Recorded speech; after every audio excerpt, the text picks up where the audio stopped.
A word of warning to procrastinators, the tax filing deadline now 1 week and 1 day away. I'm right here, Tony. You don't have to generalize it.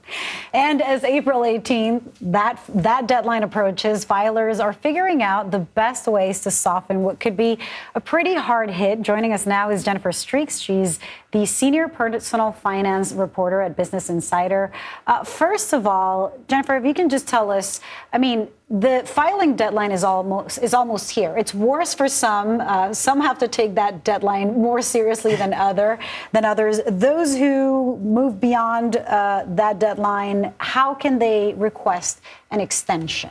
Well, the first thing you're going to do is file Form 4868, and that will give you an extra 6 months to file until October 16th.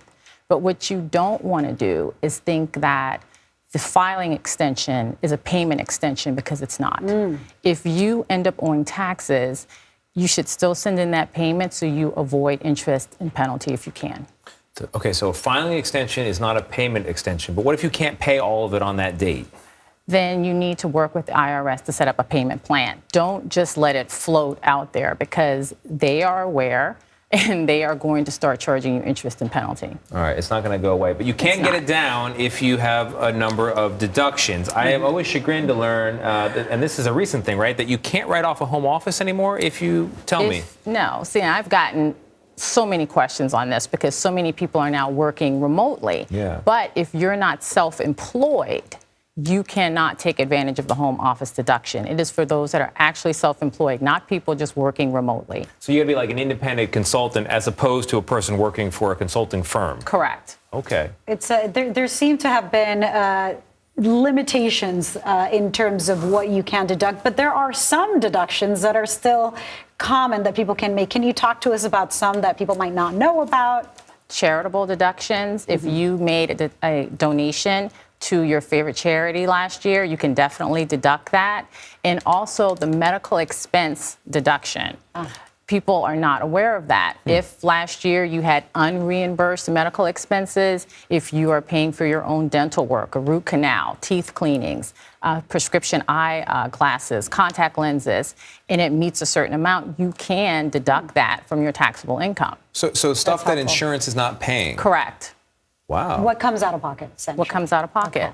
And you were talking about the difference between a deadline, an extension deadline, and a payment extension. Correct. Does this apply to everybody? Does it depend how much you're contributing on your paycheck, whether or not it affects you to pay, an interest or to be penalized or anything? And what is the interest and penalties, if you could? Yeah. That's the thing, what people want to know. Well, interest and penalties is also based on what you owe. So that's how that's why sometimes when people owe so much money, it can ramp up so quickly because it's a percentage of what you owe.